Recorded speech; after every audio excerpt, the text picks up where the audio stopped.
এই আহলে বাইতের প্রশংসা, আহলে বাইতের ভালোবাসার উপর আল্লাহ কোরআন শরীফের আয়াত নাজিল করেছেন। কি বলতেছে? আল্লাহ বলছেন, ইন্নামা ইউরিদুল্লাহু লিইউযহিবা আনকুমুর রিজসা। আল্লাহ চায় যে, আল্লাহ ইচ্ছা করে যে আহলে বাইতে রাসূলকে সমস্ত দুস্তুটি থেকে পবিত্র রাখবেন। সুবহানাল্লাহ। আল্লাহ আহলে বাইতে রাসূলকে ফুত পবিত্র রাখেন। এখানে কোরআন শরীফের মধ্যে রিজিস শব্দ ব্যবহার করেছেন। রিজিস কাকে বলা হয়?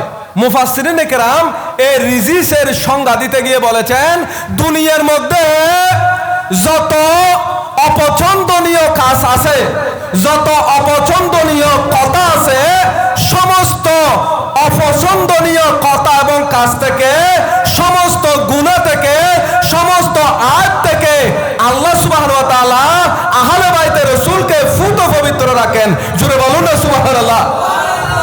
এখানে রিজিস মানি দুনিয়ার মধ্যে যত অপবিত্র, দুনিয়ার মধ্যে যত নাফাকি, দুনিয়ার মধ্যে যত দুস্ত্রুটি, সবগুলোকে রিজিস বলা হয়। তো আল্লাহর রিজিস থেকে আহলে বাইতে রাসূলকে ফুত পবিত্র রাখে মানি আহলে বাইতে রাসূল হচ্ছে ফুত পবিত্রতার ঊর্ধ্বে। সুতরাং কোন প্রকার দুস্ত্রুটি আহলে বাইতে রাসূলকে স্পর্শ করতে পারে না।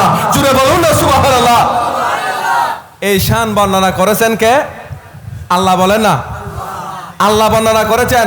তাহলে আল্লাহ যাদের ফুত পবিত্রতার উপর আয়াত নাজিল করে, যাদের প্রশংসা করে, তারাই হচ্ছে আহলে বাইতে রাসূল। এই আহলে বাইতে রাসূলের সাথে যারা মুহাব্বত রাখে, ভালোবাসা রাখে, আহলে বাইতে রাসূলের সাথে যারা সম্পর্ক রাখে, তারাই ইমানদার, তারাই মুত্তাকি, তারাই পরহেজগার, তারাই দুনিয়া থেকে যাওয়ার সময় জান্নাতি হয়ে দুনিয়া থেকে যাবে। জুড়ে বলুন না সুবহানাল্লাহ। তাহলে আহলে বাইতে রাসূলকে ভালোবাসার জন্য আল্লাহ বলেছেন, রাসূলও বলেছেন। এই আহলে বাইতে রাসূল মানে ঈমান, আহলে বাইতে রাসূল মানে জান্নাত। জুড়ে বলুন না সুবহানাল্লাহ।